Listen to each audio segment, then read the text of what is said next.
Boa noite a todos, boa noite a todas. São 19h32. Vamos nos lembrar: se o pobre não tem, Deus não permanece. Vamos lá, pessoal, vamos ligar aqui o ring light. Se eu acertar o botão fica mais fácil. Acertei, pronto. Não vou nem tentar pôr o microfone. Mozinho, amo você. Boa noite, paz e bem. Porque esse negócio está tão bambo, é melhor nem tentar. Chegando agora da academia,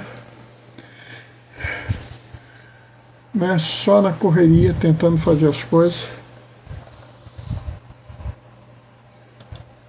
Vamos ligar aqui o... Ainda estou ligando o computador, porque faltou luz, para variar faltou luz. Ontem faltou luz algumas vezes de noite. Então, minha leitura vai ser muito interessante, né? Eu não sei se vocês viram, mas eu pus até um título provocativo nessa live, né? Então vamos esperar. Tá pedindo a senha.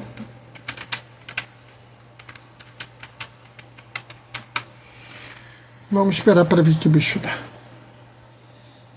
né? Eu continuo com alguns problemas aqui, né?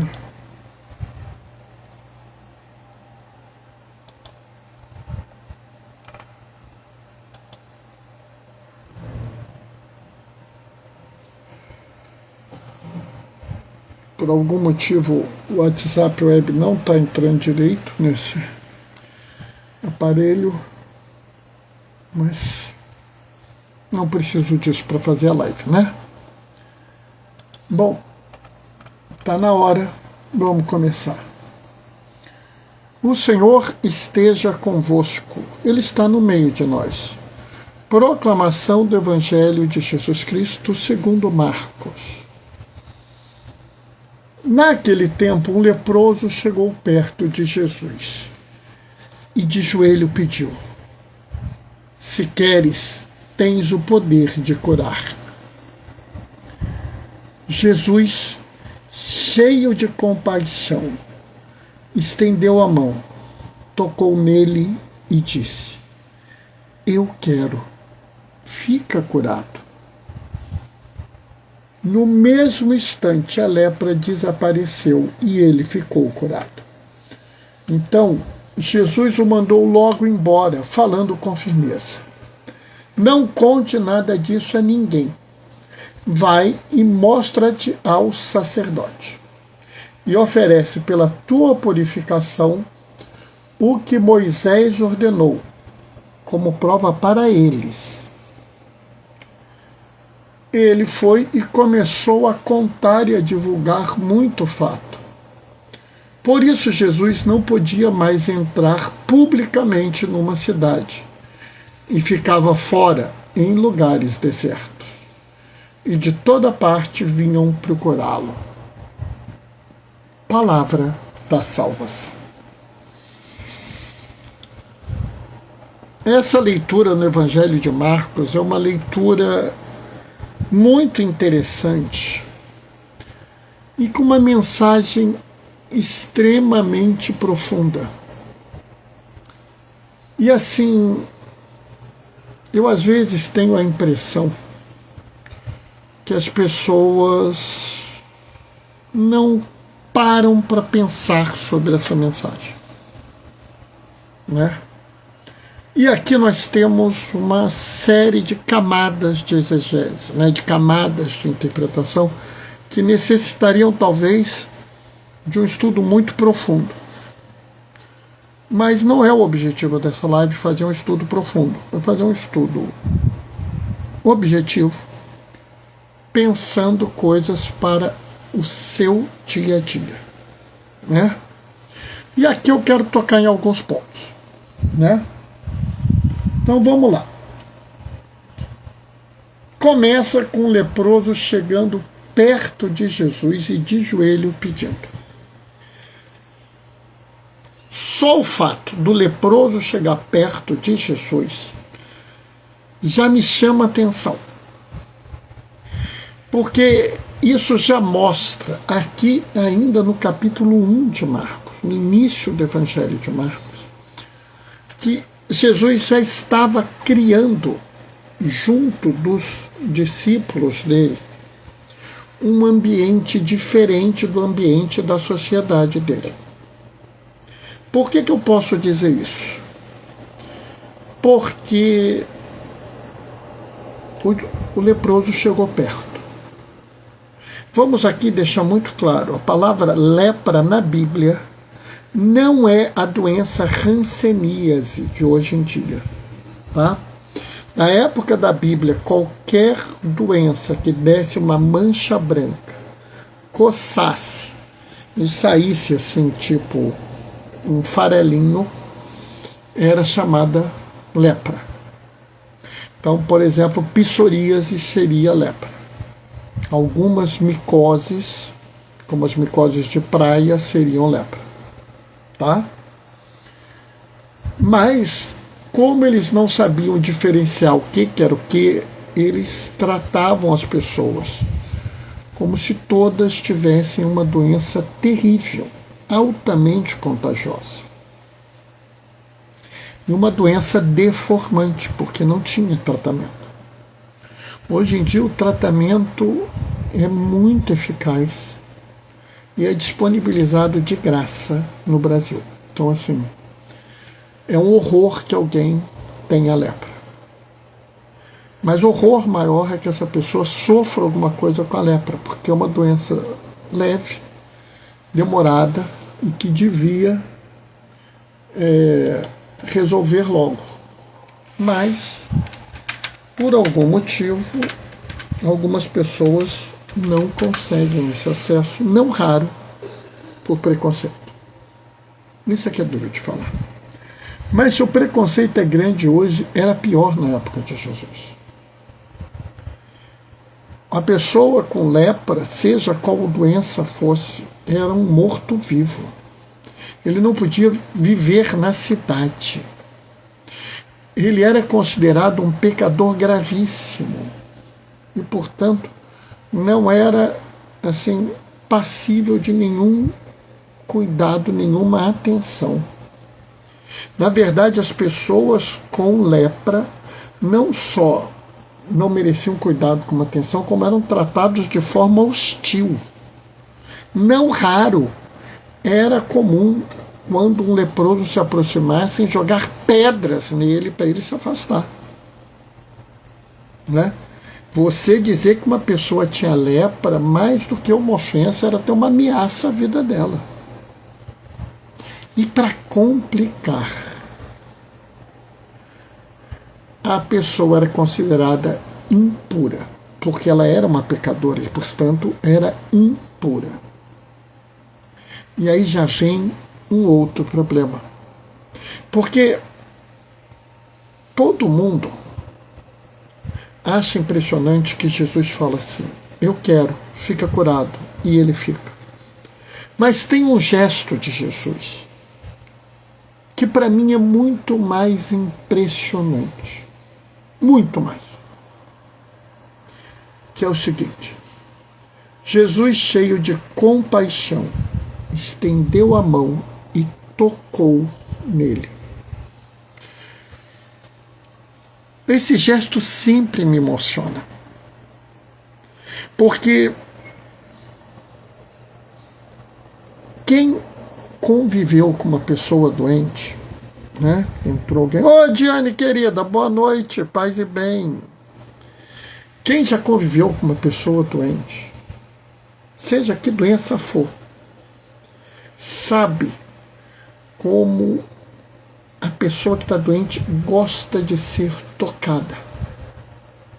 A pessoa está lá com o que for, uma pneumonia, está com uma febre, você vai lá, toca nela.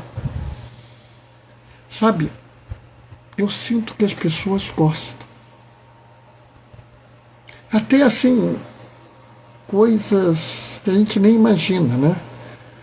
Quando eu vou visitar presos na cadeia para cuidar deles, eu não raro aperto a mão deles, eu seguro no braço. E é impressionante porque eu vejo que eles se sentem bem. Quando nós tocamos no doente, ele se sente bem. Mas o ato de Jesus é ainda mais grandioso. Porque ele não é apenas o ato de um amor por uma pessoa doente. Ele não é apenas um ato de profunda compaixão. Diane, boa noite, feliz ano novo. Já que esta é a minha primeira live. Um 2026 cheio de bênçãos e alegria. Ô, Diane, muito obrigado, Diane. Que prazer que você está aqui. Que voto bonito de feliz ano para você também, Diane. Para quem conhece sabe que eu não sou muito de ficar dando feliz ano novo, ficar fazendo mensagem, mas quando a gente vê uma mensagem assim como a sua, a gente fica muito feliz. Muito obrigado, Diane. Sabe, Jesus tocou num impuro. Pessoal, a gente não tem essa visão, porque a gente não entende o que é um impuro para os judeus na época de Jesus. Sabe, de vez em quando eu vejo pessoas falando assim, fulano está andando em má companhia. E já é uma crítica com ele. Eu fico pensando, imagina tocar no impuro na época de Jesus. Porque a impureza era algo meio que contagioso. Era algo que meio assim, se você toca no impuro, você fica impuro. E assim, isso era, às vezes, tão grave ao ponto de suscitar violência. Se uma pessoa impura viesse e tocasse em você, muitos reagiriam com violência, agrediriam a pessoa. Pegariam um pedaço de pau para bater na pessoa, jogariam uma pedra na pessoa. Às vezes, inclusive, exporiam a pessoa. Esse impuro veio aqui e me tocou, desgraçado! E o pessoal se afastaria. Mas Jesus toca neste que as pessoas consideravam impuro. E ele se move por compaixão. E aí, me veio à cabeça, na hora que eu li esse evangelho, uma frase que eu li ontem, que o cardeal Fernandes, o prefeito do dicastério da doutrina da fé, o cardeal Chuco, como ele é conhecido, ele foi um dos que abriu o consistório do Papa Leão XIV. E ele falou uma frase que tem tudo a ver com esse momento. Primeiro, o coração. Devemos levar em conta primeiro o coração. Depois, as regrinhas. Poxa, pessoal, vocês pararam para ouvir o que ele falou? Que coisa fantástica, porque quando ele fala isso, ele está dando uma dimensão genial para a gente. Porque hoje existe um grupo de católicos, um grupo de protestantes, que quer viver primeiro pela regra, depois pelo coração. Essas pessoas estariam como os outros, que poderiam até ter compaixão, mas não tocariam nessa pessoa, porque ela era impura. E aqui a gente vê uma dimensão muito grande. uma dimensão de cuidado. O compromisso com o cuidado das pessoas é superior às regras. Garantir o cuidado, a atenção devida a uma pessoa é superior às regras. Dar à pessoa o acolhimento que ela precisa é superior às regras. E não sou eu que estou dizendo isso. É Jesus que está nos ensinando, por exemplo. E o cardeal Fernandes, prefeito do Dicastério da Doutrina da Fé, se transformou numa frase. Entendem isso? E uma vez que a gente entende isso, a gente tem que ir além. A gente tem que avançar nessa história. Porque logo em seguida Jesus, eu quero, fica curado. E aqui a gente pode pensar uma coisa. Aqui a gente tem algumas visões para isso. Vamos admitir que o entendimento que este homem está impuro seja verdade. Eu vou me manter na doutrina judaica nesse momento. Depois a gente vai fazer uma nova interpretação. Dentro da doutrina judaica, ele é um homem impuro, mas ele foi tocado por um homem puro. Na cabeça do judeu da época, a impureza avança em direção ao homem puro e o contamina. Mas este homem puro não é apenas um homem puro. Ele é Deus, fonte de toda a pureza. E, frente à pureza absoluta, nada pode contaminá-lo. Então, se um judeu aceita que Jesus é Deus, ele vai dizer assim, é natural. Porque o impuro tocado pelo puro se torna puro. Veem que um judeu alerta para a sua própria teologia e interpretaria isso como um sinal de profunda graça. Mas nós, que somos cristãos, fiéis seguidores de Jesus, não fazemos essa leitura. A doença não é fruto do pecado.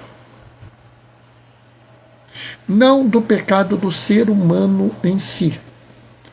Fulano teve uma doença não é porque ele é pecador. É fruto do pecado, sim, se você se referir ao pecado original, o pecado de Adão.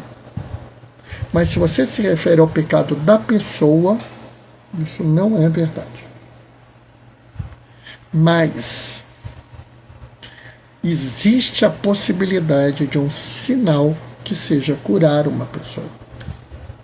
Mas esse sinal não é feito à toa. Esse sinal não é uma, vamos dizer, uma brincadeirinha, uma disposição. Eu alerto muito as pessoas para quando vê uma pessoa doente, eu vou rezar para você ficar curado. Não. Não faça isso. Reze para que o doente tenha força, que o doente receba as bênçãos, as graças necessárias. Reze para que a equipe de cuidados dele tenha o discernimento necessário. Reze para que ele seja bem cuidado, com amor, com carinho, com dignidade, com humanidade. Mas não reze pela cura. Porque não vai haver cura a não ser que seja algo excepcional. A cura só vai vir do seu pedido, se for algo assim fantástico. E se for necessário para mostrar a divindade de Jesus. E como nós já acreditamos que Jesus é Deus, isso não é para acontecer. Entendam bem. Não é para acontecer isso.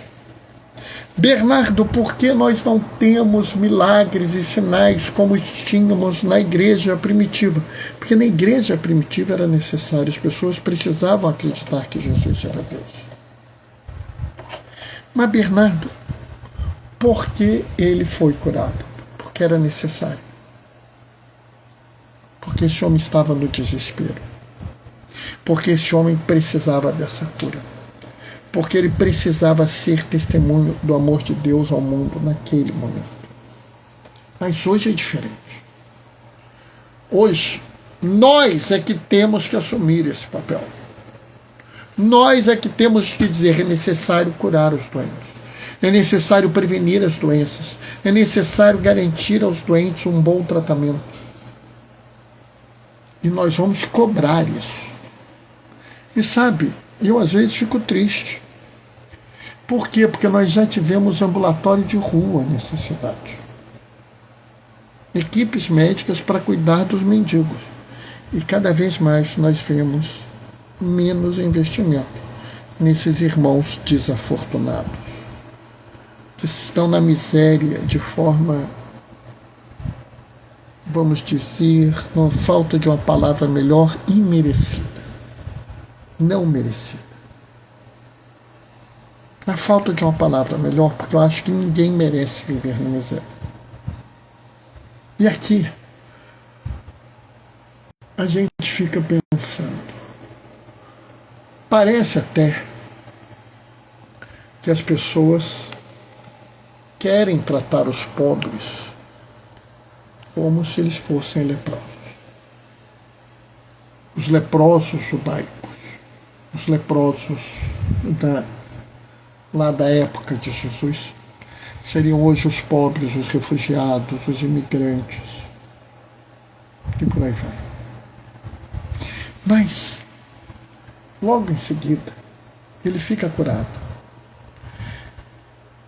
E Jesus vira e fala assim: não conte nada disso para ninguém. E aqui você tem dois motivos. O motivo conhecido é o segredo messiânico de Marcos. Marcos mostra que Jesus não quer se mostrar ao mundo como Messias. Ele quer que as pessoas descubram que ele é o Messias. Por isso ele pede que não fale isso para ninguém. E o segundo motivo? Peraí que eu vou explicar.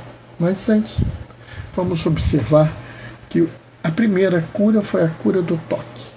A segunda cura foi a cura da restauração física. Né? E a terceira cura é uma cura social. Vai mostrar-te ao sacerdote para que ele ateste a sua purificação. Porque uma vez que isso acontecer, ele pode conviver de novo na sua sociedade. Ele tira o homem da marginalidade, da exclusão. E isso também é importante. Nós temos que parar de excluir as pessoas. Ah, fulano é viciado, não pode chegar perto do meu filho não, porque ele é viciado. Fulano tem tuberculose, está tratado? Tá, então deixa para lá. Qual o problema? Vem aqui conviver com a gente. E o pior é que quando a gente começa a ter um raciocínio de exclusão, cada vez a gente exclui mais. O pobre entra na igreja, todo mundo fica preocupado. Dali a pouco, não é só o pobre, o louco entra na igreja, todo mundo fica preocupado. E dali a pouco vai piorar. O gay, a lésbica entra na igreja, o preto entra na igreja, o refugiado entra na igreja, uma pessoa de outra religião entra na igreja, e cada vez o pessoal fica excluindo mais.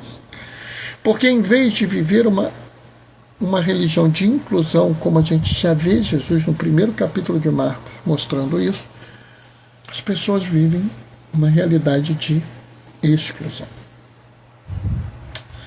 E aqui a gente vê que Jesus quer que essa pessoa não só se sinta amada pelo toque, não só seja curada porque a lepra sumiu, como quer que ela seja reinserida na sociedade. Tá, Bernardo, mas você falou que tinha mais um motivo para Jesus dizer não conte para ninguém. Tinha. Está aqui no final. Ele começou a contar e divulgar muito o fato. Por isso Jesus não podia entrar publicamente numa cidade. Vocês entenderam isso? Não? Eu vou explicar para vocês. Jesus tocou no leproso.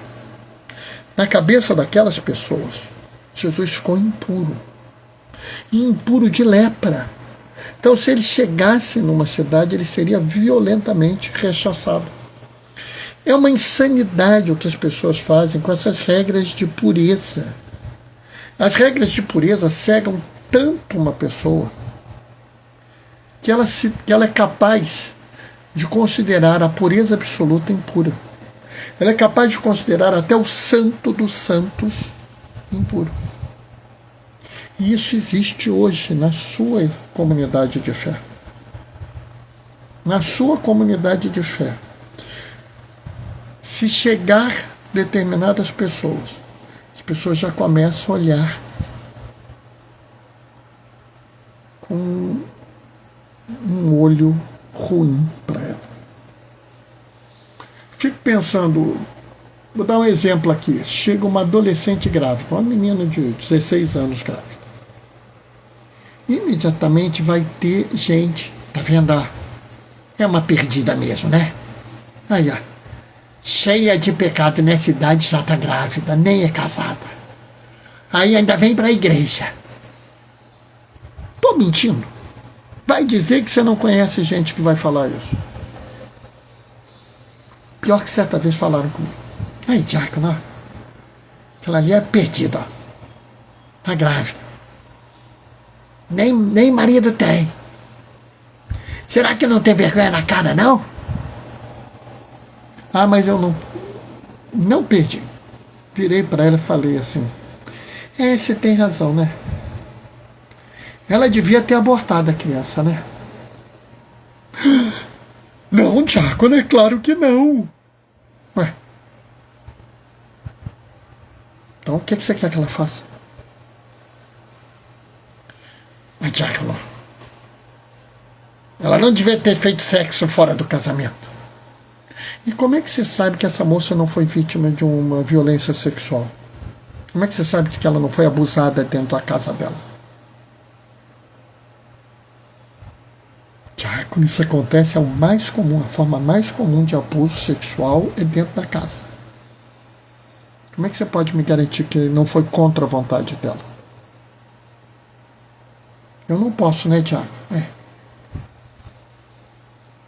Você nota que você pecou?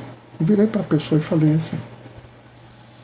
Porque essa pessoa está tão centrada na regra de pureza que está na cabeça dela, que ela não consegue ver as nuances do que está na frente dela. Ela não consegue entender a profunda complexidade das coisas. Em vez dela se aproximar dessa menina, saber se ela está precisando de um apoio, se oferecer para ajudar em alguma coisa, ou apenas, você está grávida, que bom, que felicidade, né? Ela já condena a pessoa, porque ela está cega pela regra de pureza. Ela está cega por uma visão de puro e impuro. E onde as coisas estão no puro e impuro, não existe espaço para misericórdia. Porque, por mais cuidadoso, por mais santo, por mais dedicado que uma pessoa seja, ela sempre vai ter uma falha. Então sempre haverá um motivo de impureza de uma pessoa. E se você só pensa em impureza na forma de exclusão, você acaba excluindo todo mundo. Se bobear, daqui a pouco você exclui até Jesus Cristo, como eles fizeram. Bernardo, mas então qual é a saída? A saída é colocar o coração na frente da regra. É ter compaixão. É entender que todos temos os nossos problemas, as nossas misérias, os nossos defeitos e somos amados assim mesmo. E há coisas que nem defeitos são. Por isso é que não podiam sequer ser considerados impuros. Então, meu irmão, minha irmã que está me ouvindo, que vai me ouvir, se você ainda está nessa coisa de impuro, está na hora de mudar. Pensa direito, tá? Se converte, que vai ser muito bom para você. E para todas as pessoas que estão ao seu lado, vai ser melhor ainda. Amém? Bom, essa foi a reflexão de hoje, são 8h04. Eu vou terminar dando a minha bênção. O Senhor esteja convosco, Ele está no meio de nós. Por intercessão de Martinho de Lima, desça sobre vós e permaneça para sempre a bênção do Deus Todo-Poderoso no amor, aquele que é Pai, Filho e Espírito Santo. Amanhã, sexta-feira, não tem live, mas sábado tem. E a gente se vê sábado às 19h30. Até lá. Beijos e bênçãos. Tchau, tchau, pessoal.